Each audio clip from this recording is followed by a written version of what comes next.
in Sri Lanka. Welcome to ECHO, the Sustainable Development Idea.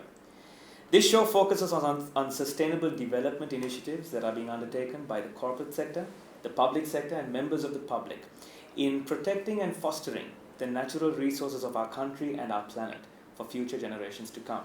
At least that's what the 1987 Brundtberg report has determined. So this evening, I'm actually very happy and excited to have a very smart man, the Chief Executive Officer of Amana Takaful Insurance, Mr. Gehan Rajapaksha. Welcome, Gehan. Thank you very much. I'm also happy to have Rajapaksha on the show because it's the first time for me, and I don't care what anyone says, this is going to be my first time interviewing a Rajapaksha. So, Gehan, before we get into anything, let me ask you, what do you understand by the idea of sustainable development when I first talk about it with you? Yeah. Well, to my understanding, I think it is about using the natural resources for the development of human beings and livelihoods, but in a sustainable way, so that it could be continued for the future generations as well. That's in very simple ways how I look at it. Right. So that we leave something for the future generations, and we don't exploit all our resources, leading to extinctions and deterioration of lives. Of course. Yeah? Okay. So before we get into, because he's, aside from being the Chief Executive Officer of the largest, one of the largest life insurance companies in Sri Lanka, he's also a keen wildlife photographer and a traveler. So before we get into that aspect of your life, Gehan, I would first like to talk about the finance side of things where Sri Lanka is concerned, and very specially focus on financial sustainability going forward. Recently, I think it was about a month ago, when the World Bank, along with Australia and the Sri Lankan Central Bank, set up the National Inclusion Strategy. And that strategy was put in place to bring about an awareness and an opportunity for high-end banking to be taken to the rural areas of this country. So, coming from someone from a place with a financial background, what's your take on that? Jonathan, I think it's definitely a good thing, and I think the only word is about high-end, because I think as a first step, I think inclusivity and taking banking to the rural communities, I think the important first step. I think if you look at Sri Lanka, still there is an informal sector. There's a lot of money that is, people keep in their homes in cash form, and I think if you sort of make it easy in terms of process, use technology. I think so many examples are there even in India, where this money can be brought into the formal sector. So I think that's very important, and I think it's definitely a way to go. The second aspect of it is, I think, in terms of the rural communities having access to lending, where they can upgrade their lives, start businesses, and I think that rural SME segment is a critical component in the country's development. However, just a note of caution in terms of, because I myself have been a fund manager and asset manager, high-end concepts like the stock market or mutual funds, where in my view it should be taken to the rural areas only in line with the level of awareness and understanding they have. Because reality is, even in Sri Lanka today, even on the stock market, I think there are a lot of people who may be investing whose knowledge is not great. So I think you have to be a little cautious about what you introduce to the communities at what time. Right. But long term, yes, of course, because it expands opportunities for them to invest, it expands their own opportunities to create wealth. But my only note of caution is which product at the right time should be staggered, and not everything together. Of course. Actually, funny you should say that, because I'm going to delve into an area that I don't know much about, but I have heard a lot about based on chatter and based on comments that I've received from my friends and peers. And that is that people belonging especially to the Muslim faith have got rather limited access to investment facilities and investment mechanisms that they can use, which are compliant to rules within their faith. And I think that's where you guys come in as a life insurance company that provides Sharia law compliant funds and things like that. Yes.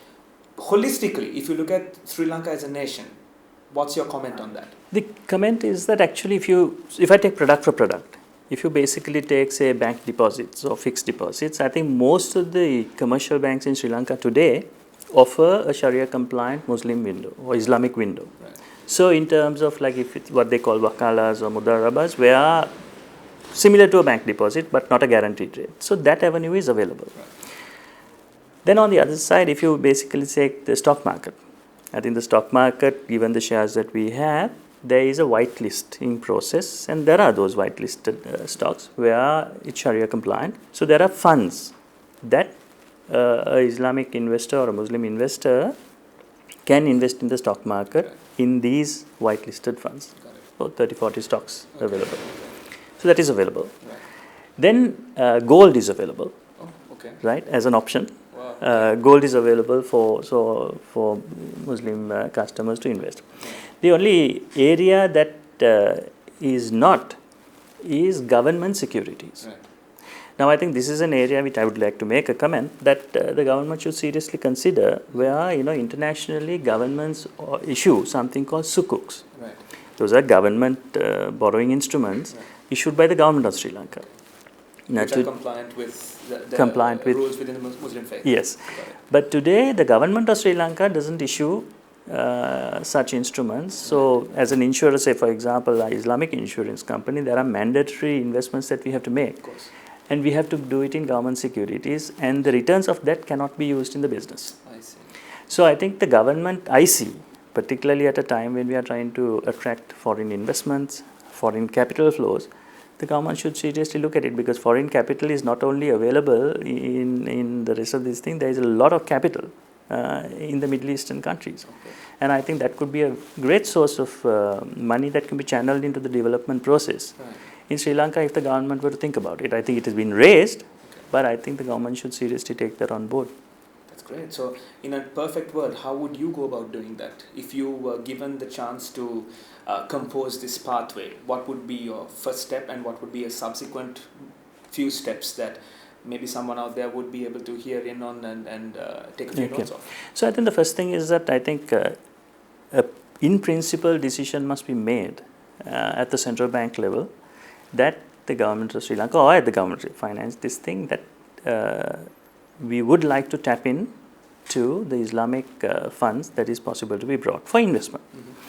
And then from there, of course, the central bank could be given the opportunity to devise or develop the instruments and get it Sharia compliant, so that then it's an issue that can be issued to the international community.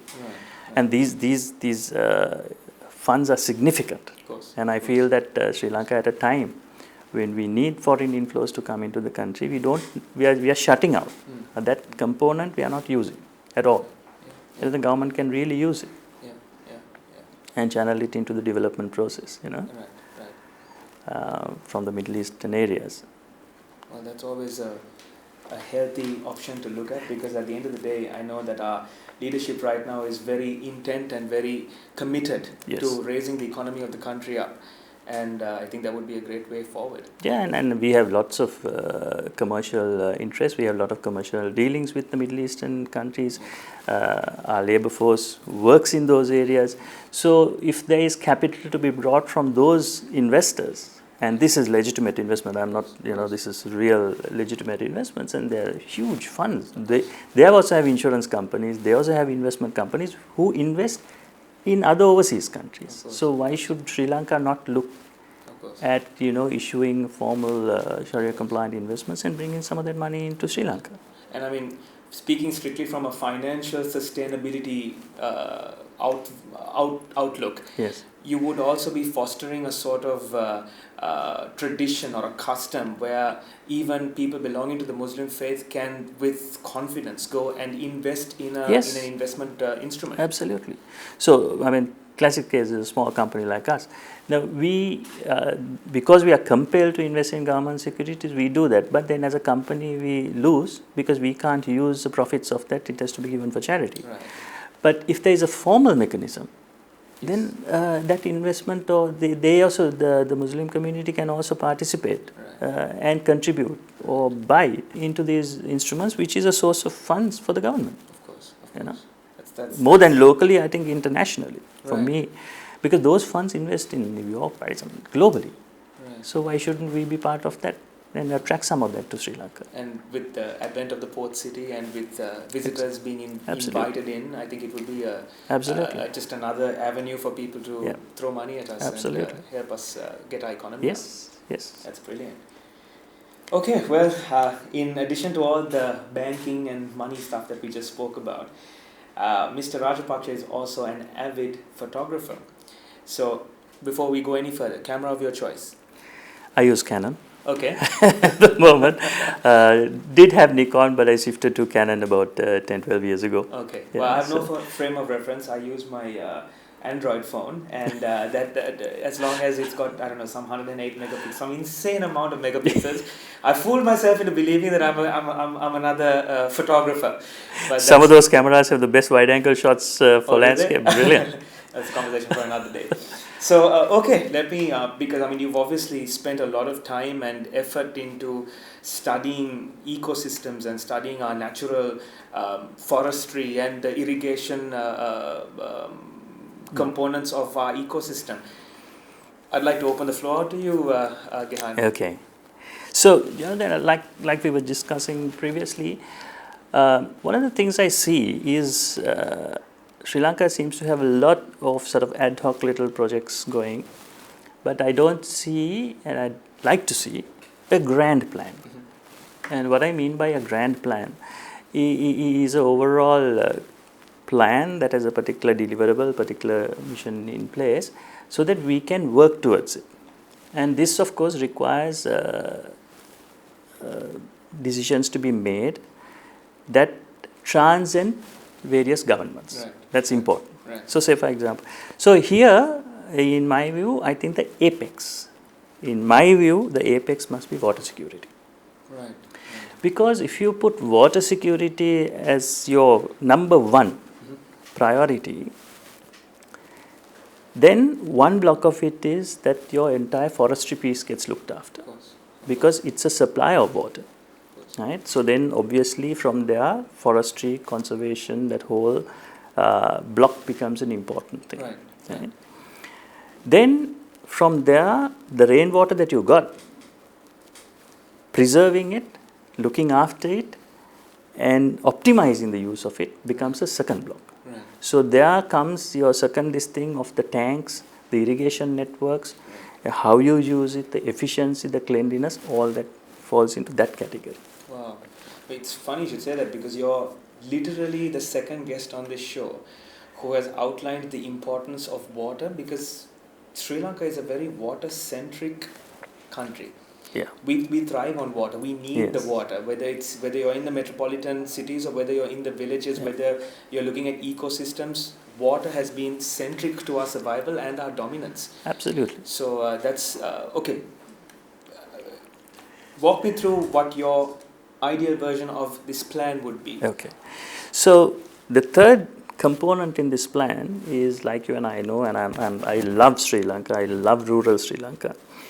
The rhythm of our rural life is very closely linked to water. Right. The gamai pansalai vavai kind of thing, right? So water plays a very critical role in the rhythm of the rural life, and us being an agricultural sector, critically important both economically and from a village level. Of course. So there I also see a stabilization, because imagine what would happen to Sri Lanka if we ran short of water. People have taken it for granted, in my view, whereas lots of other countries are experiencing shortages of water. So I feel that in Sri Lanka we've taken this for granted. And if you really flip the question and you say, what if we ran short of water? Down this line, what would happen to our rural life? What would happen to our economic life? it's unthinkable. So it could have a lot of destabilizing things. So the fourth block, so forestry, how to preserve the water, your linkage to the economic this thing of the rural village, and obviously then of course to the cities, etc., who consume water. And then the last block, and I'm very high on this happiness index. Okay. I had the opportunity to visit Bhutan. Right. Sri Lanka is a very spiritual country, in my view. All faiths have very close links to their respective religions. And I think if you take the village life, that happiness, Yes. it's not only about money, Yes. that rural life happiness is also intertwined into that structure. Right. So I see water as being a key ingredient that provides the stability, that provides the economic benefit and the spiritual side also. So that's why I am saying that we need to have a grand plan that targets water. Yes. Yes. So if I might just continue, Please.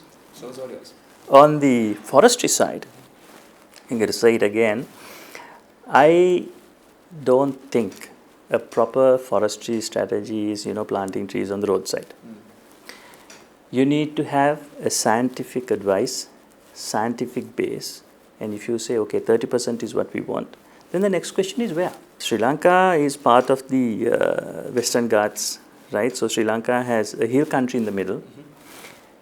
So our priority, in my view, should be the watershed area in the hill country. Right, because that is where the monsoons clash and rain falls. And more than 20 something out of our rivers start from the hill country. And feeds the whole country.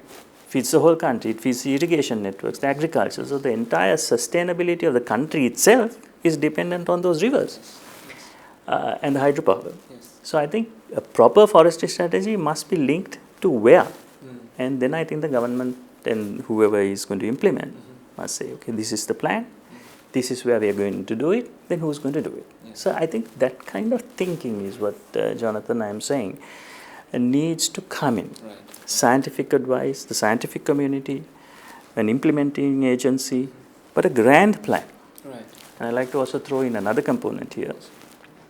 And I think there is nothing wrong in trying to get bipartisan agreement between the incumbent the outside political forces, so that there is continuity. Yes. What you don't want is, these agendas to change Yes. as and when these things change, because it's for the benefit of the country.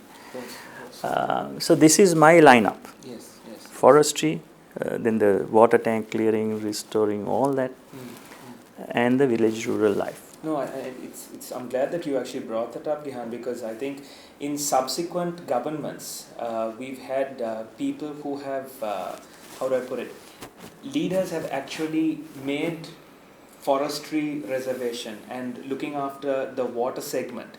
They have made it part of their party policies, as opposed to making it part of government policy. Exactly. But in a sense, that is why I'm also very thankful to this current leadership, because even if they are still not hitting the nail squarely on the head with procedure, at least the objective is now set in stone. The objective is we're heading towards green cities, we're heading towards sustainable development, we're heading towards reusable, eco-friendly sort of initiatives that can foster this kind of thinking. So one thing I wanted to actually just ask you about was, you speak about forestry, and we speak about also the water that starts in the hills and filters down. And while water is, as you said, centric to our country's development, survival and flourishing, forestry in itself has now come under a bit of a dark cloud because of some of the allegations that have been thrown around and things like that.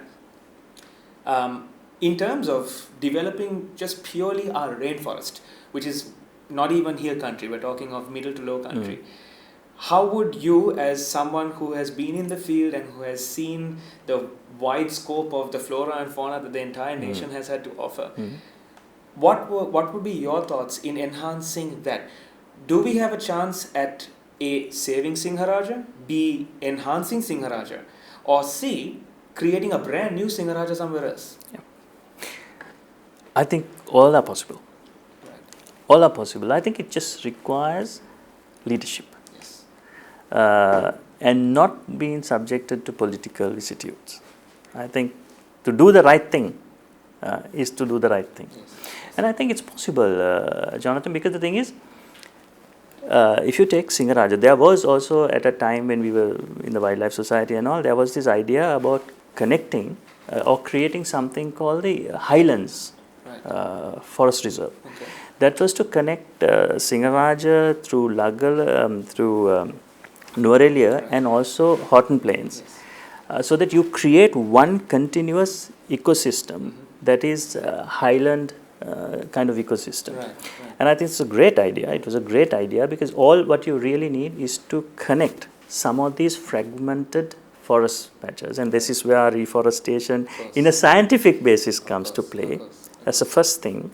And the second thing is that from a legal perspective, you also need to be able to now define and say this is one ecosystem. Because those, despite I am, some people may be concerned when I say this. I mean, there's a lot of focus on elephant. There's a lot of focus on leopards, etc. Those are the, pardon my this thing, in fashion. Yes. But the key species that we are losing are coming from the rainforest. The amphibians, the frogs, and we lose them, and no one takes notice. There is so many of them on the red list. But those are the catchment areas. That is where the water comes. That's where the water really falls. And I think so. This is why I think it's possible to create Singaraja anew or extend it. It just requires planned development. Where you don't allow today in Sri Lanka, land has become a political this thing. No, it's like give it. My view is actually if you have a plan. That's why I said grand plan. If you say we are going to do this and expand this, then the actions that follow will fall into that grand plan. Otherwise, what's going to happen? If there is no plan, actions take precedent. Then, of course, we lead to human-elephant conflicts and various other things, which we have to now reverse. So, yes, to answer your question, yes, and I think we should, because those are highly sensitive biodiversity areas, which have a lot of endemic species. And I think a lot of studies have been done. There are a lot of scientists in Sri Lanka who have great knowledge. It should be done and can be done. It's funny you should mention that. I was reading this story as to what happened in North America. It happened about, I'd say, over 70 to 80 years ago, where one of the main rivers in North America, I can't remember what exactly, memory fails me right now, but this river was flowing through a certain gorge, and it was flowing in a way that was not conducive to animals breeding in the area, and there was an infestation of deer. Okay. And so what some of the native Red Indians who were living in the area did was they caught a bunch of wolves and came and introduced these wolves into the ecosystem. In about a year, these wolves had started hunting the deer.